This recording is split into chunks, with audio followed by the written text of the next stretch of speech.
Hello. My name is Hannah Skoonberg from the Art Department, and it is my great pleasure today to introduce visiting artist and speaker, Golbanou Moghaddas. Golbanou currently lives in Berkeley, California, or San Francisco, sorry. She works in a studio in Berkeley, California, and lives in San Francisco. She hails from Tehran. Her work is composed of beautiful etchings that pull from the Persian miniature tradition. She is recently showing her work at Transmission Gallery in Oakland. So if you are curious about what you see in the presentation today, you can also see her work in person in Oakland until what day? November 23rd. Until November 23rd. So without further ado, I would like to extend a warm welcome to Golbanou Moghaddas.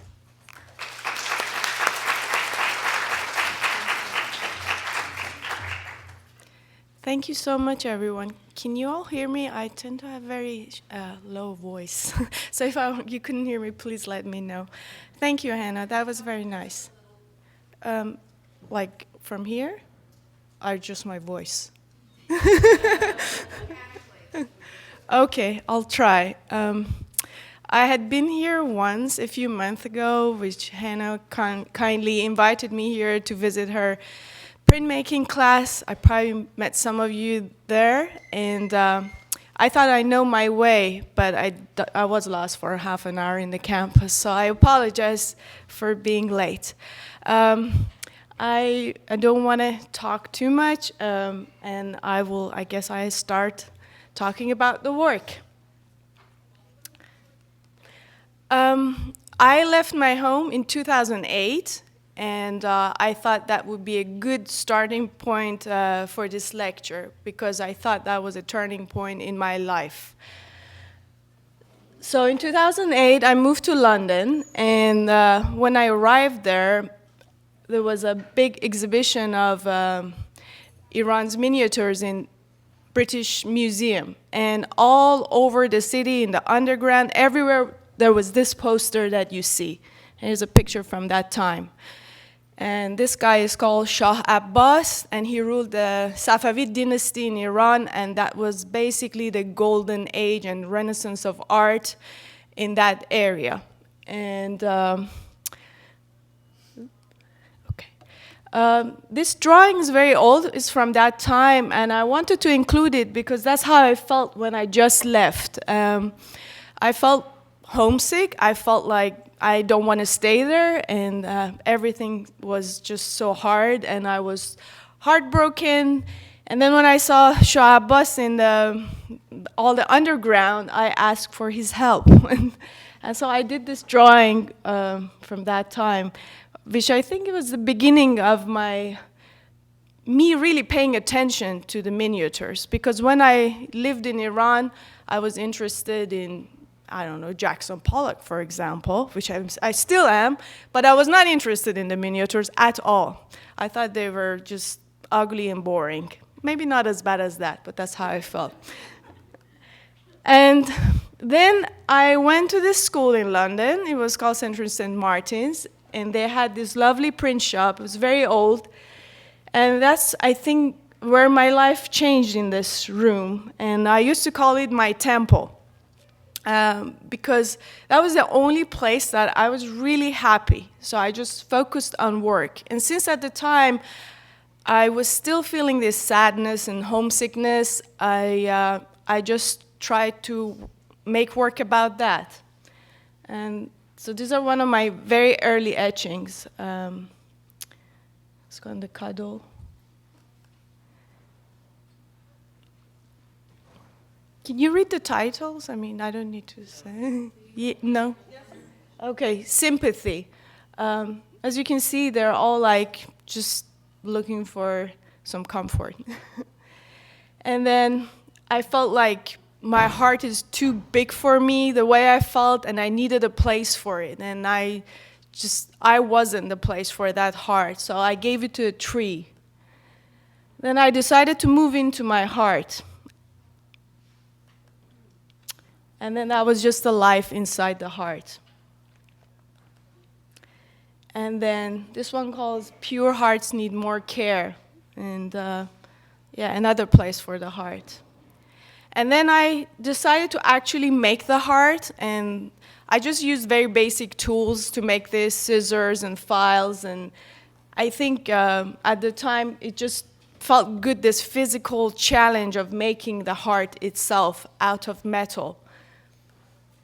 And I did a lot of these abstract work, which is not usually what I do, and I just included one of them. This is called Heart Reflection.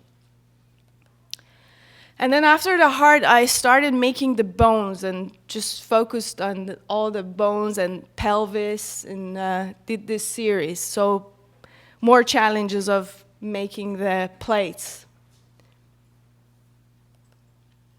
And this is also another piece from that series.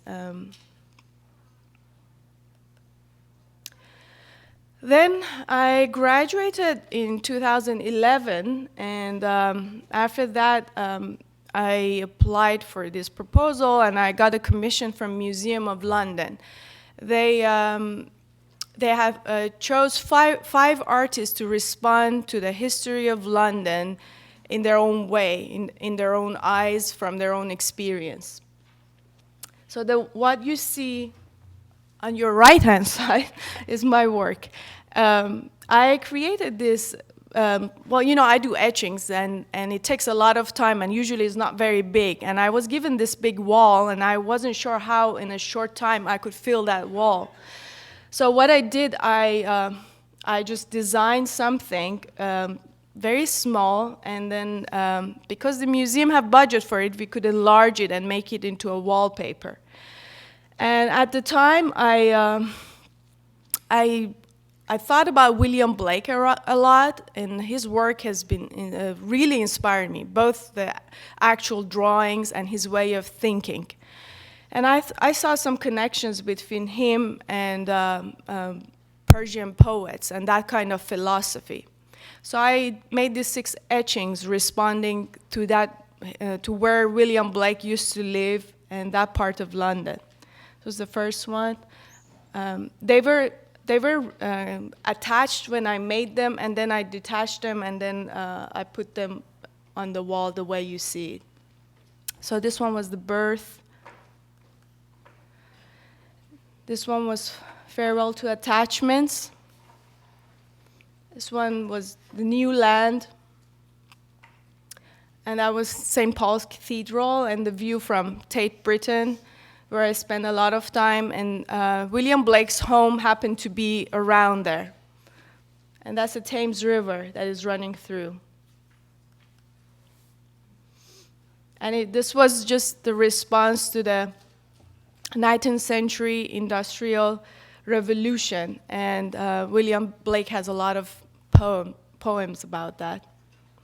And some of the figures are inspired by his etchings. And then this was just letting go and continuing the journey, which at the time, this was my experience in London up until then, and I had no idea. I had no plans of leaving. I always thought I would go back home, but somehow I just came to America. And then, so what happened was, just quickly, I saw a really great work at Whitechapel Gallery, and it was published by Crown Point Press, which I did not know of it. I saw John Cage's work, and I decided that I want to go to America. And the only way for me to come was to apply to be a student again, because I applied as a tourist and I couldn't get the visa. So even though I just did a graduate course in London, I applied for another graduate course. And since I didn't know anywhere, I just applied for 2 places. One was Madison, one was San Francisco Art Institute.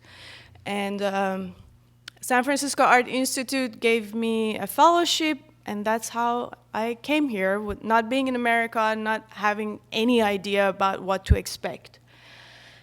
I only included one of the projects I did there, which was my main project, and this one was called 7 Values to Nothingness. And this is from 2013, but it took almost a year to finish this project.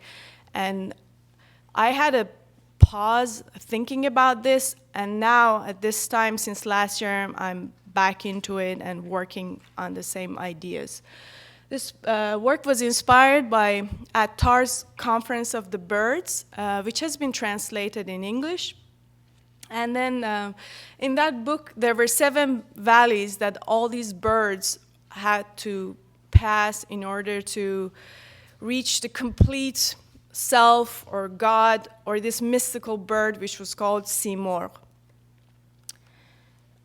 This is just one of the plates. So I also, same way, I cut them with metal scissors and filed them, drilled them to make those holes.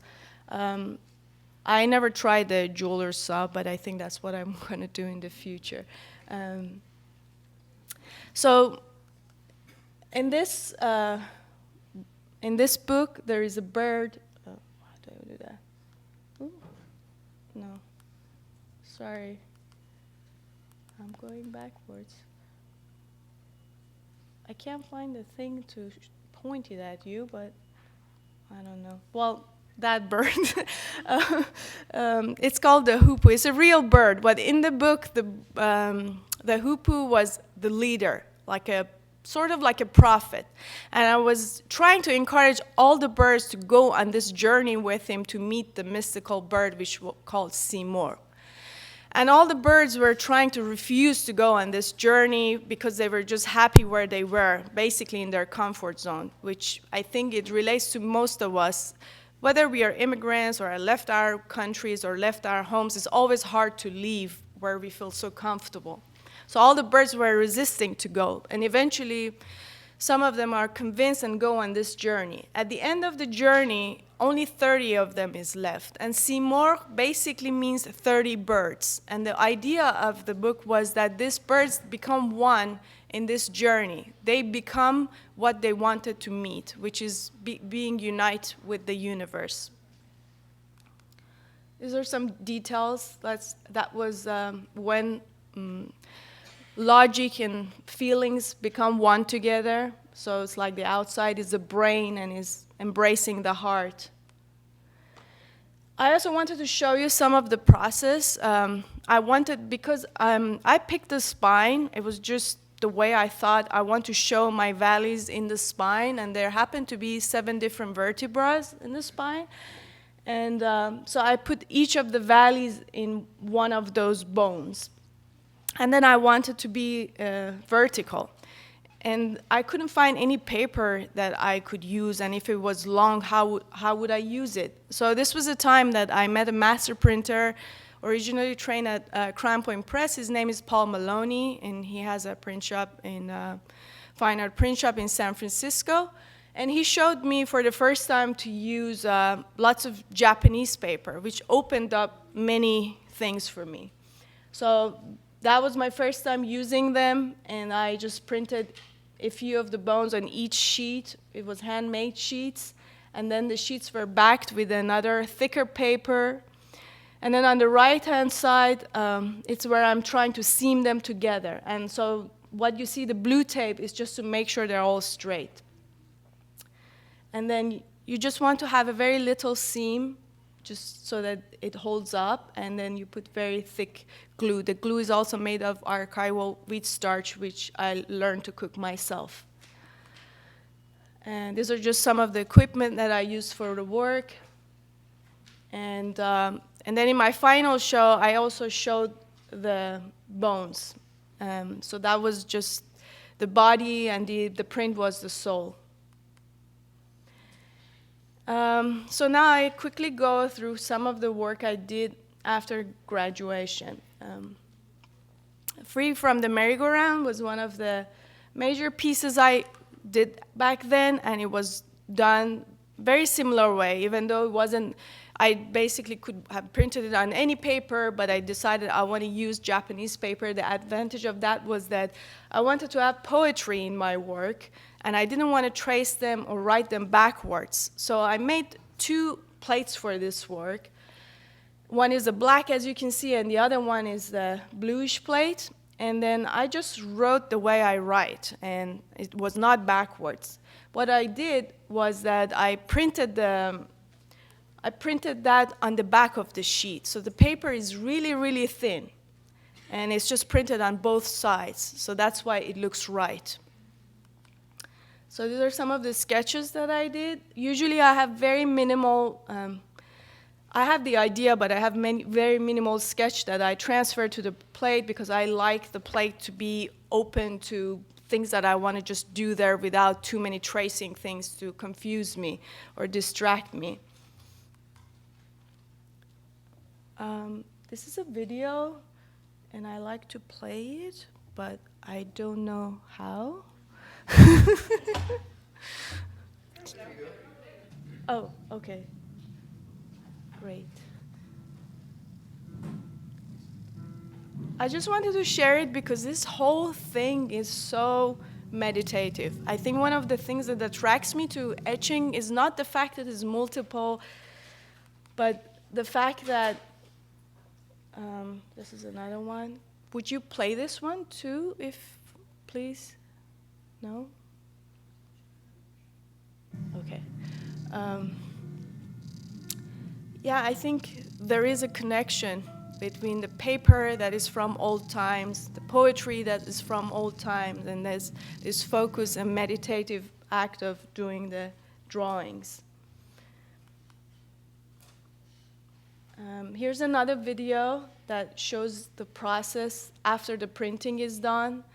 That's how I'm backing the paper. And then, I'm using a Mylar, it's pasted. It's very time consuming, but the result really worth it. Here's another video of just printing on the Japanese paper. Can you all hear me well, or am I? Okay, good.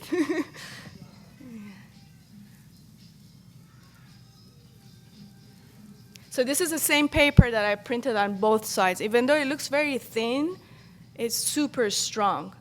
It might fall apart. I mean, it doesn't fall apart. It's just like if you pull on it too much and if it's too wet. But if you just have the right dampness, you get incredible result and get all the delicate things. This is some of the editioning happening. And then obviously for this work, I couldn't print at the same time. I had to print the black, wait for a few days for it to dry, and then print the blue on the other side of the paper, then wait for it to dry, and then back the prints. And you just back them. You can back them on any wooden board or old door if you put varnish on it or shellac. This is after it was trimmed for a portfolios exchange for Southern Graphics Conference, which took place in Portland at the time. And I think this is the part that I like the multiples, not just to spread them, but look at them together. It's always painful when you do all that print and you have to immediately give it away. This is another project I did then. I was invited to participate in this exhibition. It was at Art Gallery, San Francisco, and it was called Between Words. And we were just had to respond to the feeling of being between words, however we wanted to. So I did this triptych. I made up this fantastical creature. It was a human turtle bird. The turtle part for me was slowness, because where I come from, everything is very slow, or slowness is very respected in a way. And the bird part for me was ambitiousness, and then the human part. And the image you see on the top is just an improvisation of some of the elements from astrological books, and I changed this, just make it look the way I want to. And I thought it's interesting that there was a time that there was a lot of knowledge in the Middle East and the East and the Far East, and now everyone leaves to come to the West and learn even the things from their own culture. And then I called it From Water to Water because I'm originally from north of Iran. I grew up by the Caspian Sea, just right by the sea. Our house was on the front row. So I called this the birth, and then I thought I came from one water, which was the Caspian Sea. And then this was the way. That building on the right, again, is some of the traditional architecture of north of Iran. It's really green there. They grow rice and tea and the traditional homes like that, which they're also slowly disappearing. And then the birds are just following me. And then on the left is the border, which is always really difficult, any border to go through. As an artist, you just can take with you very little things. And then this last one was arriving by the Pacific Ocean, and it's called The Drowning. And I came here and I realized there's a lot of gentrification, lots of problems in the Bay Area.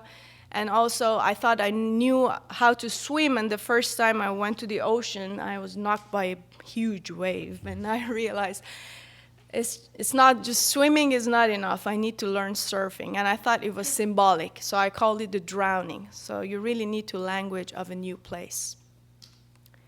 And then these are some of the sketches I did. You know, I just did the sketches, and I spread them around and made decisions, and you can see the creature on the left that it was the way it was used in the actual etching. And this is me in action. And another project I did, it was called What the Santa Can See. Again, I was invited to respond to an abandoned place. I decided instead of a place, I want to respond to my own mind. And there were more etchings. I only included 2 of them, but basically, one time I was at this grocery shop in San Francisco. It's called Rainbow Grocery. I don't know if you've been there, but I love that place. It's like a museum, lots of herbs and spices. And then I opened a spearmint jar, and suddenly it was flashbacks of all memories that came to my mind. And I never really liked peppermint. I always thought it was different. It's nice, but it wasn't the same. And I realized that I was used to spearmint. So it was the spearmint that was flashback of everything. So it's just looking through the mind and through the smell you can see. And I remember I had a rooster, and that rooster emerged from my thoughts. And then, so I did all these projects. There were more. And then at some point, I felt like it wasn't enough in the Bay Area. I needed something else. And I felt like my work was too detailed, and I was a little discouraged that no one wanted to take the time to look at it. It didn't matter if it was good or bad. It was just that I felt really lonely with not being able to share what I do. So I decided to apply for things, and I applied for this place called Manhattan Graphic Center. I wanted to have an excuse to go to New York and explore it. I didn't want to go just visit. I wanted to have some quality time there. And this is the print I did just before I left. It's called The Concave Feelings of a Printmaker. And that really, I think that's one of my own favorite pieces, because it's really personal, and it shows that, you know, all the ideas that was trapped in my head, and, you know, the hands are reaching out, and the hand of my heart wants to break through the screen and roll the etching press. And then on the other side, it's just like brushes, poetry book. And then on the very far end is like things happening in the politics, which I talk about it, but I don't like to talk about it directly. But that was the time. It was about the nuclear deals with Iran and how it affected people, not being able to see family and everything like that.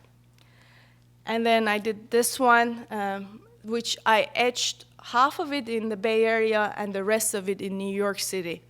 And it was called Going Forward. So it's like being slow, but still going forward. And then I was in New York City. I didn't spend much time in the print studio, to be honest. I was just at the Met the whole time. Because I thought, you know, I can always go and do etchings. At the time, I wanted to absorb. So I spent a lot of time at the Met, first looking at a lot of miniatures, especially from the 17th century, which was a time that, if you recall, the Shah in the very beginning was the king at the time. And then they made a lot of illuminated manuscripts. And I was fascinated by these, especially all the borders, the fact that they're so precise, but at the same time, there are trees breaking through a frame, and things are not centered. And then to the left, you can see I just liked all these vegetations, and borders especially really caught my eyes. And then I also visited the prehistoric, pre-Islamic part of Iran, and I always thought it's interesting that the two places are even are far away from each other in the museum. So sometimes you don't make a connection between Persia and Iran. It sounds like to be a two different place. And then the figurine on the right, which was from 5,000 years ago, I think it was bronze. I can't remember what it was called. I'm not very good about facts, but I was interested as this figure, as a creature that was going to both directions at once. And I felt like this is like a person that leaves where they used to be, so you never quite leave it. And you want to go forward, but part of you is always reaching to the past. And then, so these two things are very significant things that I've been I don't know, I find something very interesting, and I never get bored. Like, more and more ideas come out of it. And this one on the left, too, I just liked all the creatures on the borders, and I wanted to do something with them. So something from Islamic Golden Age, something from Persia long before Islam. And so that was the print I made in New York City. So I wanted the two eras to meet, and then put my all personal feelings about that in one print. So I arrived there in the winter, and I realized it was such a dirty city. It was trash everywhere, and then slowly started to melt. But then spring was coming. I wanted to show all this ugliness in a beautiful setting, in a beautiful composition. I noticed a lot of people were throwing up on Saturday nights, and so I wanted to put that too.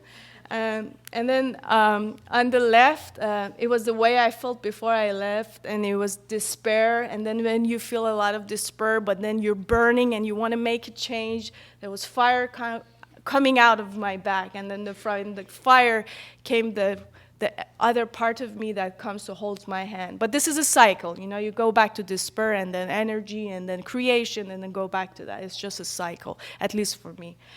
And then you can see on the very right, there is a goat that was inspired by the stag that I showed you.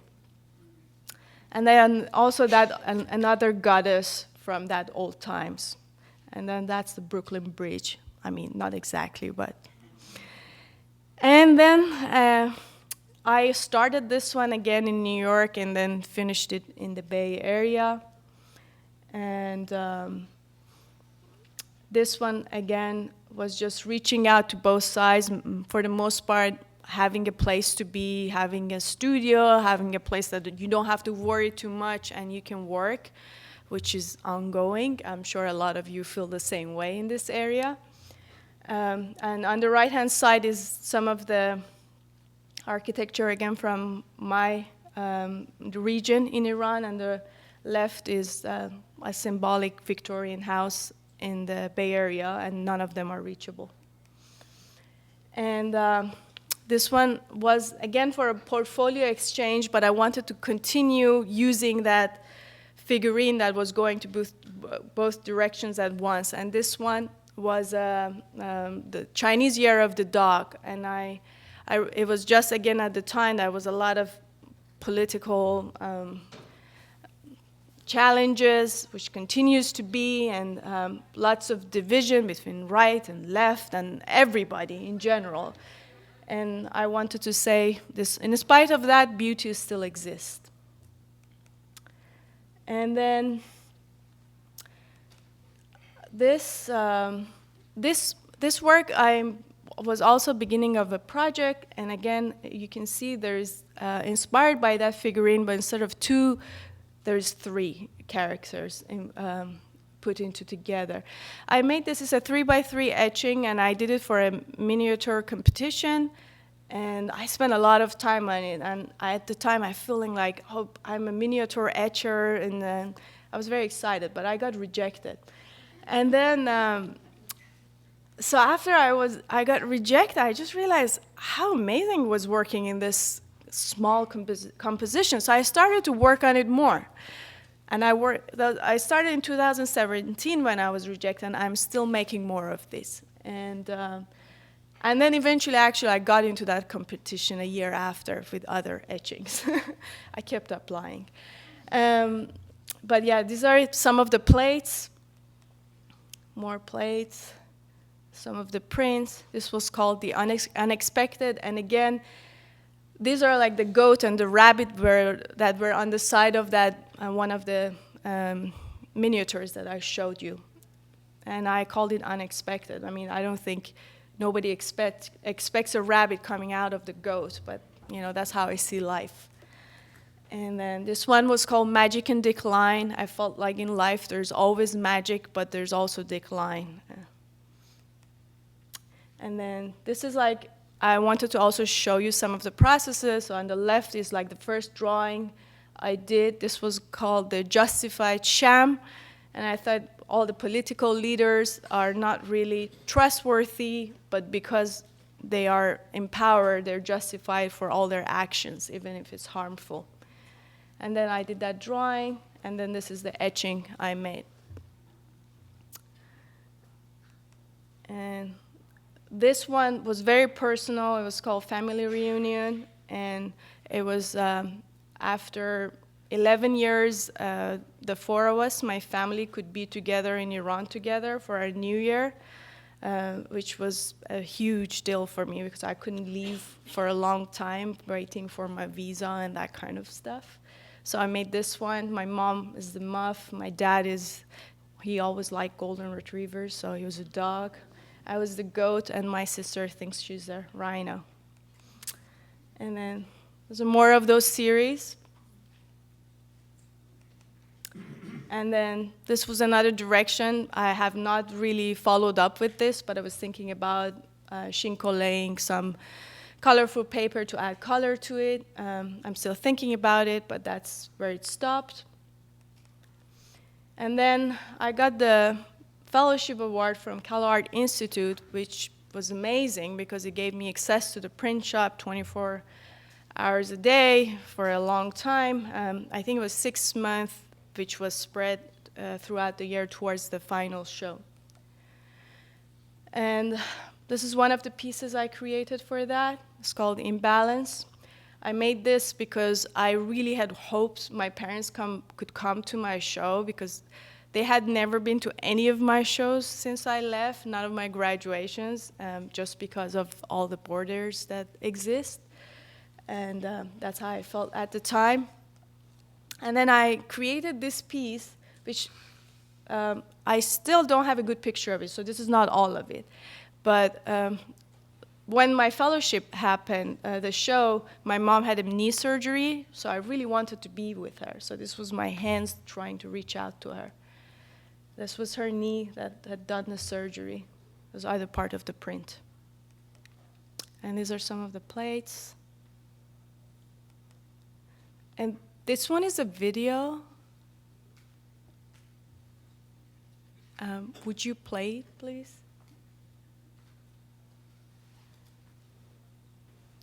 And then with this one again, I printed on Japanese paper. The plates, I cut it into half because it was much easier. Oh, I don't know why it's upside down, but you can still see. And there's another video. Yeah, so it was much easier to cut the plates in half and etch them. And then, since I printed them on Japanese paper, I later seamed them together to become one piece.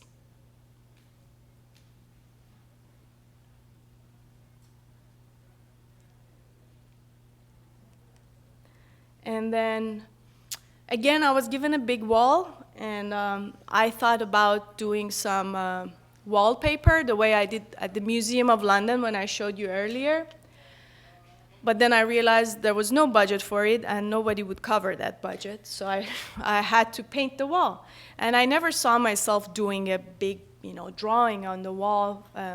But I'm so glad I did it, because that also happened to be a starting for another thing that has been ongoing.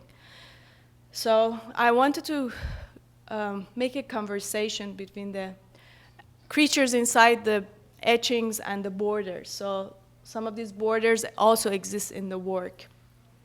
And then again, you can see the rabbit and the goat. And then in March last year, again, I was given a big wall in Minnesota Street Project. It was a big exhibition called Once at Present. It was the entire place. So this is me in the progress. I basically like to put the work up on the wall, and then with masking tape, I create the spaces I want to draw. And I just like to draw. I use, you can see, levels and rulers, and then I just like to do freehand. I don't like to trace. And that was the final piece. And this is also like a series that I started, like framing all my 3x3 etchings in this way. I wanted to be off-centered, kind of like some of those avant-garde layouts of the manuscripts. This is like the way it was framed. And then the murals that are continuing, right around that time, I have a studio at Headland Center for the Arts. I'll be there until June. This is my second year, so if you want to come for the open houses, it's a pretty cool place to visit. So I asked for them if I could have a wall, because I wanted to continue doing painting on the wall. And this time I just put one piece with the wall, and I painted directly on the wall. And then it was the summer open house, and I felt like, oh, I need to do another one. So I painted over the one that was already there. I painted this one. Still is there, but I need to paint over this one too. The nice thing about this is that, the sad thing is you put a lot of work and then it disappears. The good thing is, as an artist, you don't have to worry about storing anything. It's gone. So with this one, I thought, it was on the wall. I wanted to add a little bit of color, and I wanted to make an actual conversation between the etching inside, the outside. So it's the Hoopoe that I mentioned earlier, and there's a Hoopoe inside that etching, and it's like a leader. It's coming in, and eventually it's breaking through the frame and going out. There's a little Hoopoe. Here's another view. And this is another video. This is just how I work.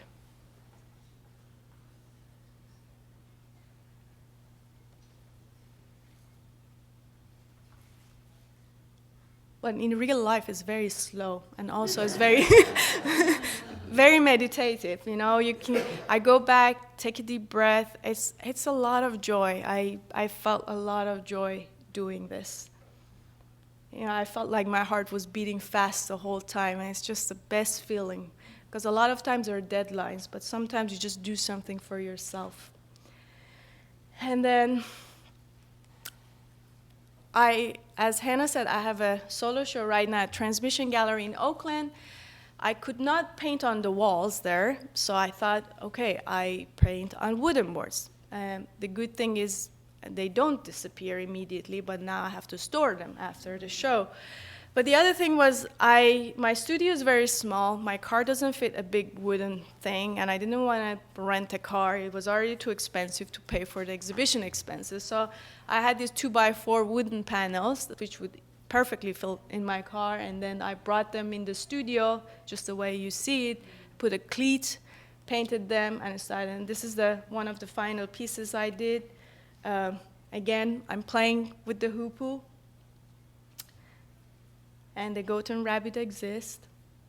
And because I couldn't paint on the gallery wall, I thought I have to become creative in what can happen within this frame. And then, so there are two murals. This is another one. And this is the new color that I picked for my work.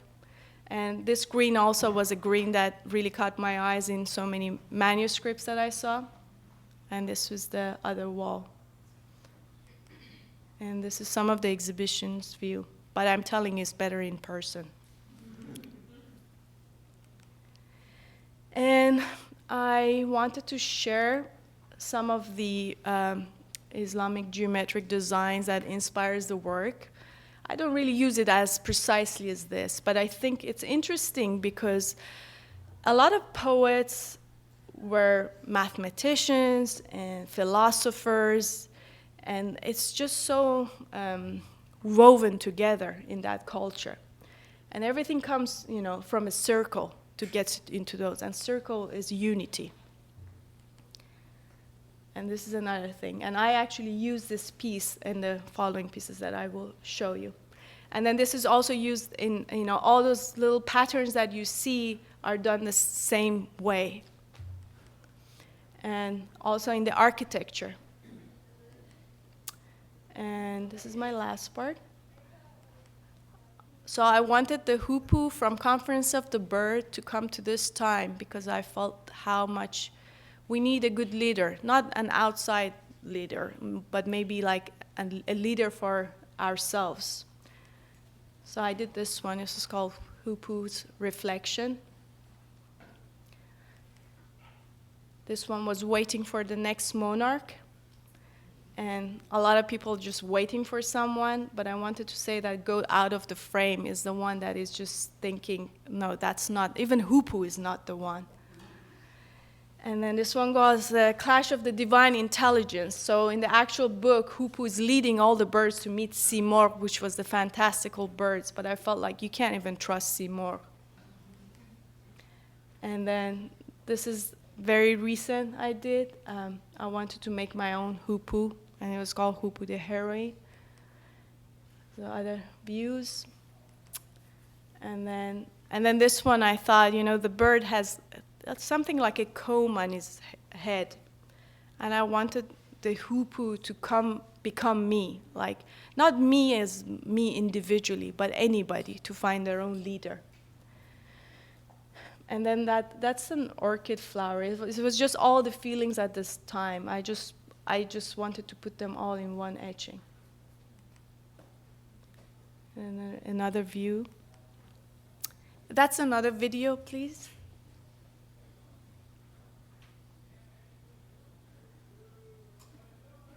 Then I mix the two pieces together.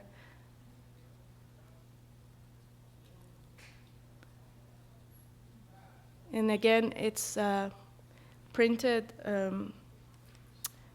on those Japanese papers. So I've printed on both sides of the paper to make this.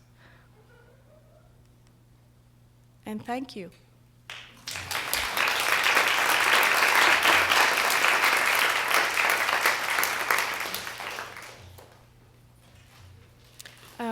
Well, I'm open to questions. Yes? So I'd like to know a little bit about your undergraduate acting. So about my undergraduate academic training, I did my BFA in Iran. It was in illustration, and that's where I first did printmaking. And I had a great professor that I'm friends to this day. She's the only person I definitely visit every time I go home. And I didn't do etchings there, but I did dry point, but that's when I realized I need to do printmaking. Does that answer the question? Yeah. Yes? Have you shown in Iran? No, I haven't shown in Iran for a long time. I used to, but in my 20s, and I left, and it just kind of was not possible. I like to, I really like to, but I haven't been able to go back because of visa situations for a long time, and then now that I like to go back, I don't have time. Yes? Do you think that your work would be welcome there? Do you feel there's enough freedom of expression there that it would be, or? I think about freedom of expression. There is no freedom of expression there, but that's why people are very creative. People do a lot of work. When I was there, printmaking wasn't that popular. I mean, I think we had letterpress and litho only for newspaper and book publishing, like anywhere else in the old times, but not as an art form. But in general, in terms of art, you always have to be clever about how you work, and I think people are very, very creative. So as long as there's no direct thing that offends the government or religion, or is nudity in it, you can do a lot of things. And I really hope I can go, because very few times that I had Iranians in my audience, it was very unexpected, their responses, and because they have the background, so it's very different. Yeah. Do you see parallels in... No, please, yeah. Do you see parallels in working in a studio here with like the Kifakana system of making the illustrated manuscripts? Is there a connection there? Between my studio and the way they were made, I think. Do you think that it's a similar conversation, or is it like... I'm not sure if I quite understand what. Well, but I don't know. I don't think about it too much. I think as long as for a long time, for almost 4 years after graduation, I worked from the house. And then I was working in a print shop as a printer, and that's where I learned all my work. So I could only print them there at night. And, so all the work was created in a bedroom and then printed there, and didn't think twice about it. As long as it was quiet, that's all I cared. Yes? I just wondered, is that with the current regime in Iran, and was just curious about what are the feelings about the old Persian art and the old Persian way of thinking and myths. Is it accepted, encouraged, or would they like to move on past that? I don't think they want to move on. We have good museums there. We have museums that shows this kind of work, a lot of manuscripts. Most of them are at the Louvre and at the Met. But I think people strongly respect the heritage. And one of the things that is very important in that culture is poetry. Poetry is in people's life. You don't have to have university degree to read poetry or know poetry. Even people that they can't read and write, they know poetry by heart. And that's how everything has just come to this day. And the poetry that all these that you see, I can read them in Farsi. They're all from 1,000 years ago, but I'm able to read them. And I think that's really fantastic. Yes? How do you go about selling your work, or like how do you market your work? If you're asking for advice, I'm not a very good person at that. But I can tell you what I do. I think even like for my show, I posted my show right 2 hours before the show, because I'm always so busy making that there's not enough time. I think that's the sad part. It's very time consuming. And I actually always wonder when I see some people are very good at that part, like as if they have an agent, but they don't. They do it themselves. I personally don't have an agent and don't have enough time to do it, but I try. And I think recently it's been better being in places like Kala Art Institute is a communal workshop. This is where you meet people, you can show your work, and they have art sales. Also, I'm at Headlands Center for the Arts, and probably I'm the only person that doesn't do social practice or abstract art. So it's a little hard to be there.